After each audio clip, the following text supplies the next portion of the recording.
Okay, good morning, everybody. Hope everybody's well. Happy Wednesday for those that are here live. For those that are here any day of the week, thanks for being here. You're listening to it, audio, video, wherever you're on, we appreciate it. Yesterday, we started talking about why this concept, this eulogy concept, is so critical. It's in order to get rid of the parts of our brain that are positioned to prevent us from depth. We have to understand that in every one of our minds, this is a spiritual concept too, but it's a deeper spiritual concept. It's actually, for those of you who are familiar with this book, I quote this book a lot because it's one of the most powerful Jewish books, at least what I would call I don't say it's not really a modern book, but it's more modern than like the Talmud. It's called the Tanya. And it's nuclear energy. It's unbelievable. And in there, the rabbi speaks about different aspects of our soul, what he calls the animal soul and the godly soul. So understand that if you're a human being and you're normal, you have different aspects of yourself. And there's a part of yourself that doesn't want to do this stuff, doesn't want to live by your principles. Like, that sounds great for maybe 9 o'clock in the morning, but like not for the rest of the day. That sounds great for like New Year's or Rosh Hashanah, but like not for like a regular day. I want to eat, drink, and be merry. I want to relax. I want to be comfortable. I want to feel pleasure, like physical pleasure. That's normal. If you feel that way, that's because you're a human being.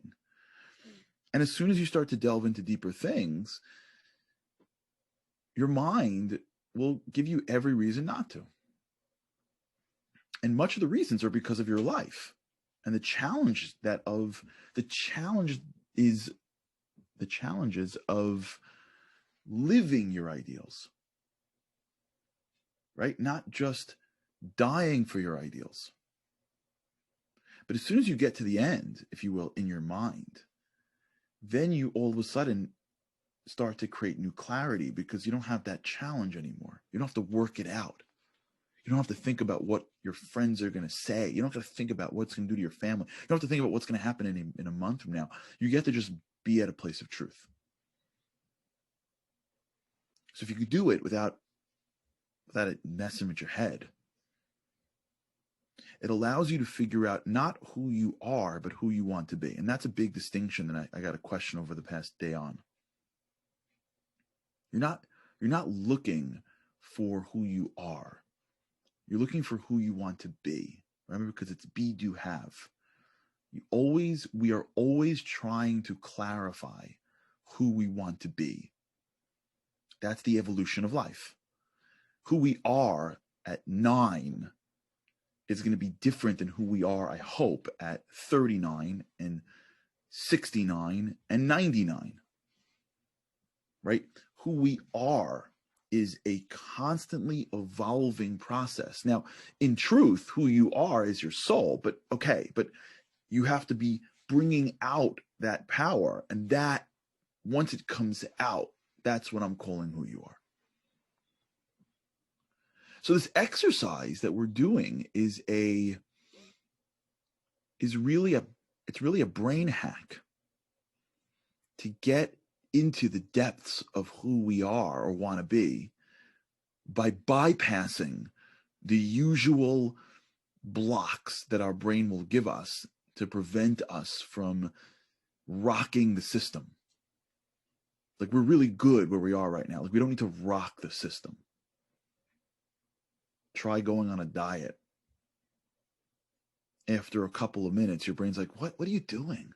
Like, why do you gotta, you're fine. Stop this. You're too old, you're too young, you have plenty of time, it's too late. You know what I'm saying? Like, you need this for? What do you gotta rock the system for? It's fine. You always ate by that restaurant. Like, what do you gotta make a big deal and like not eat this food? And so a lot of what blocks us is ourselves. And a lot of what blocks us is really the depths of this desire to stay where we are.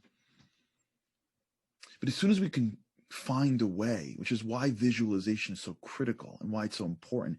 And for those who are journaling, you're getting better at this. Journaling is this process of finding a time during your day to allow yourself to sharpen your skill of visualization. Because when you journal, mostly what you're doing is either going backwards or going into the future. But either way, you're sharpening the skill of knowing how to do that. Either you're using your vision to go backwards or using your vision to go forward, but you're allowing yourself to articulate your thoughts, sharpening the ability to do that. So for those people that are journaling, at any normal capacity, you'll probably sit down after for however long, an hour, half an hour, and just go right into and just picture your eulogy, and like you're there and you're just writing. For others that are not as familiar with this stuff, don't get into it until you can visualize it. Because when you can really get there and you can really see what it is that drives you and articulate what you want to be today, what it does, like we said yesterday, just to sort of circle this wagon and drop. I want to make sure I can really share what's in my head here. What you're doing is you are identifying the struggle, so that when you have the struggle throughout the day, you have the clarity to go after it. Yesterday, I got a phone call from somebody, ended up leaving me a voice note about laziness. And he said, I need help with laziness. And one of the greatest reasons why we're lazy or why we don't achieve what we can achieve is not because we don't have the power. Usually laziness isn't like, a condition. It's not something you're born with. There are people that are like super ambitious. Fine. For most people, the laziness that they express or that they feel, for those people that didn't get out of their pajamas in the past 2 days on the snow day and then feel gross, they're not naturally lazy. Maybe they're a little bit more inclined than the next person.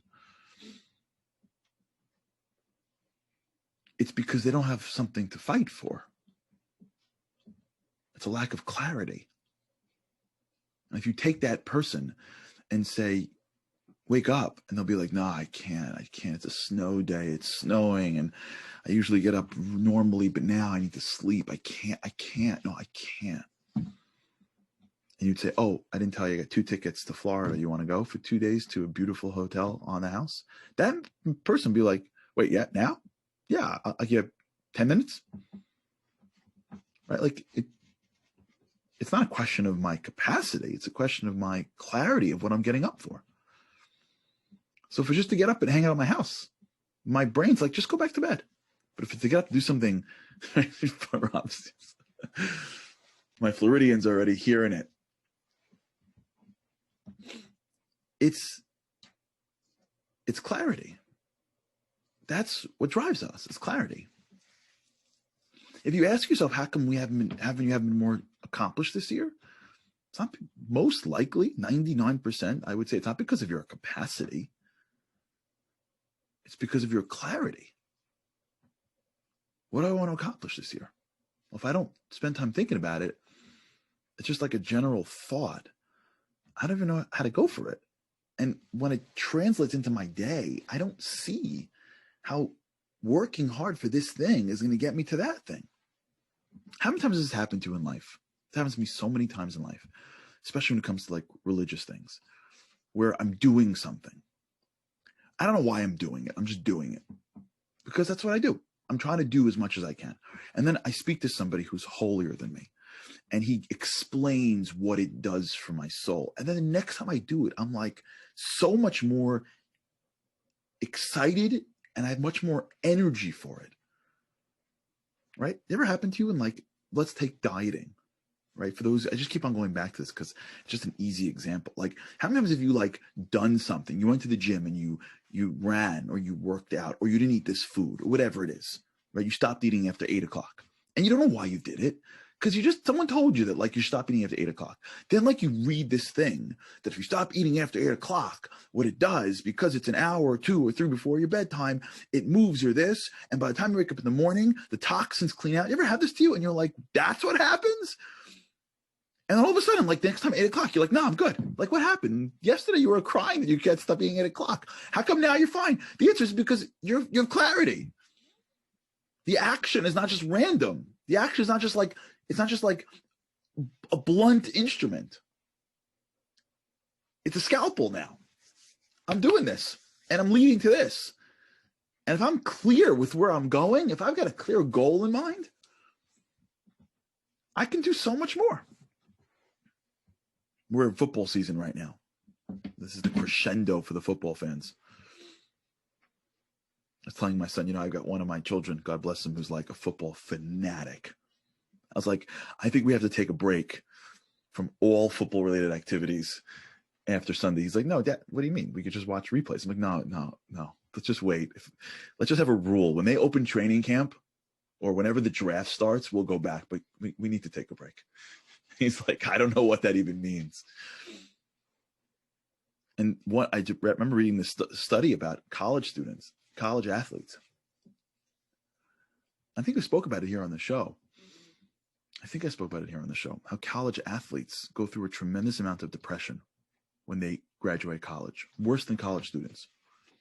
And the reason is because college athletes work really hard in college.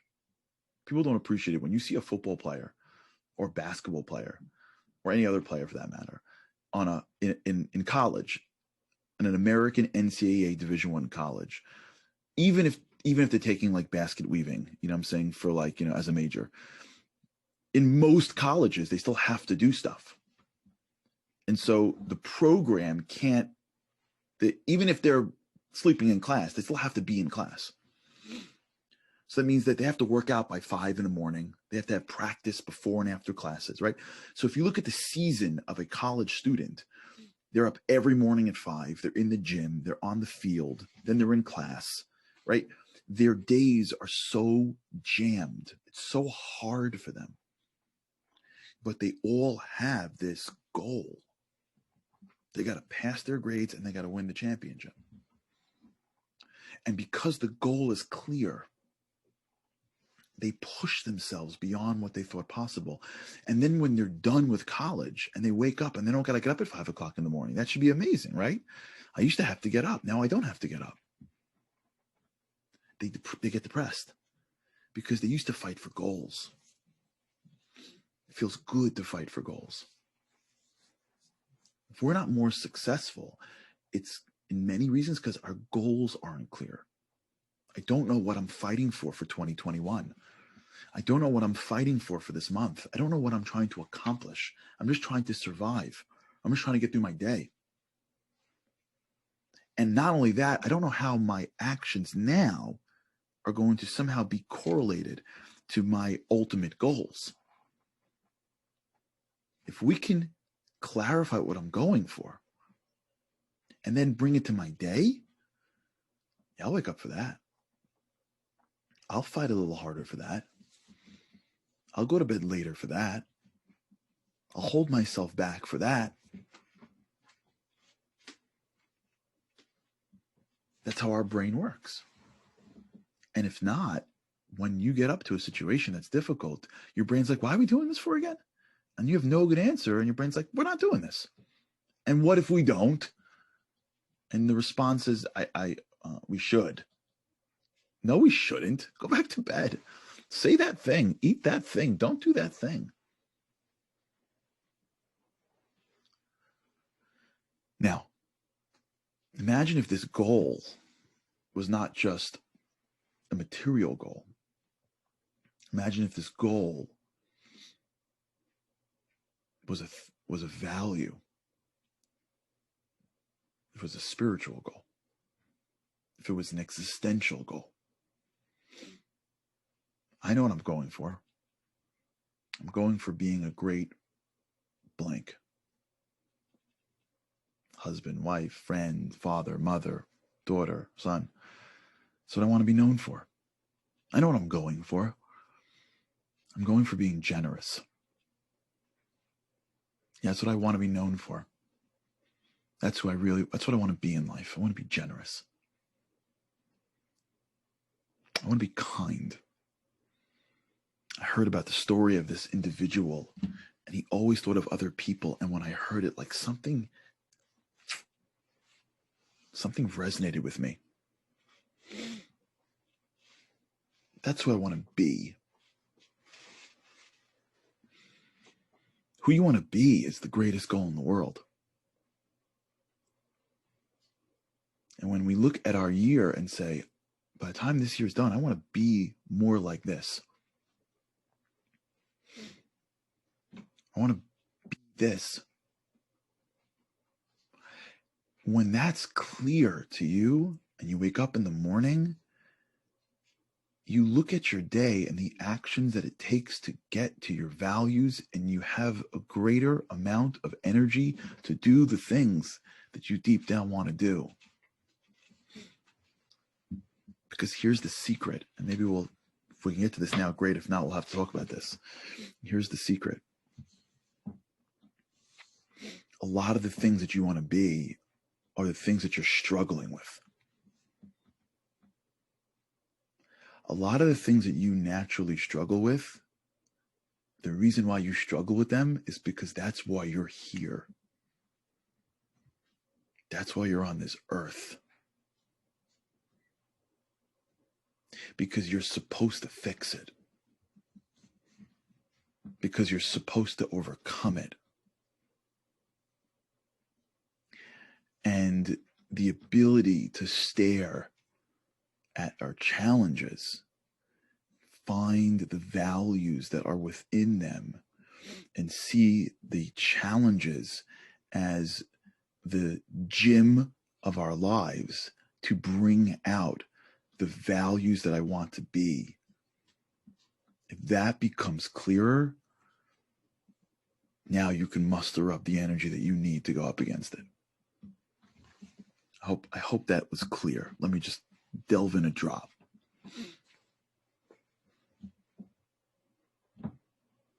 There are people in this world that are what they want to be in life. Thank you, Michael.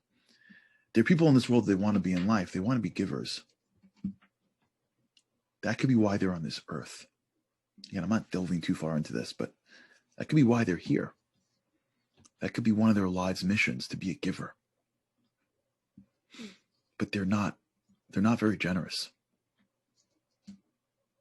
They don't really give unconditionally. And so they say to themselves, that's not me.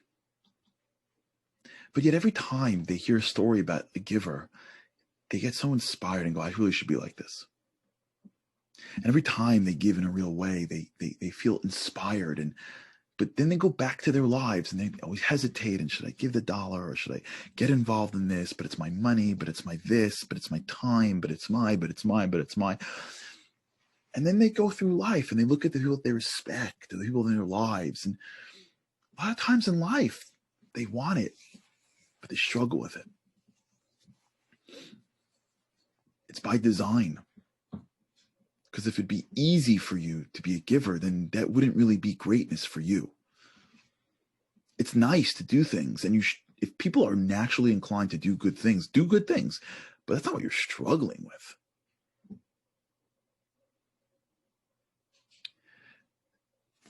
It could be that the fight of your life is the fight of transforming your nature from being less giving to being giving. And when you break it,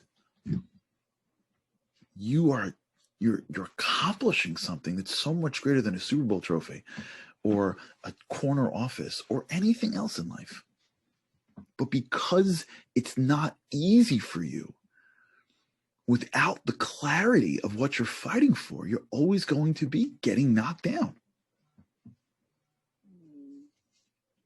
Okay, this is a little bit of a deeper concept. Think about this for a second. Try this today. Try to do this exercise. Do the exercise. And play with it. Don't make it too serious. We don't know. We're trying. But try today to look at your life, to find the things that you struggle with, and to ask yourself, do I struggle with this because I'm not naturally meant to do this? Or do I struggle with this because I am meant to do this? All right. Thanks so much for being here. Have an amazing day. Let me know what you think. With God's help, I cannot wait to see you tomorrow. Have a great day.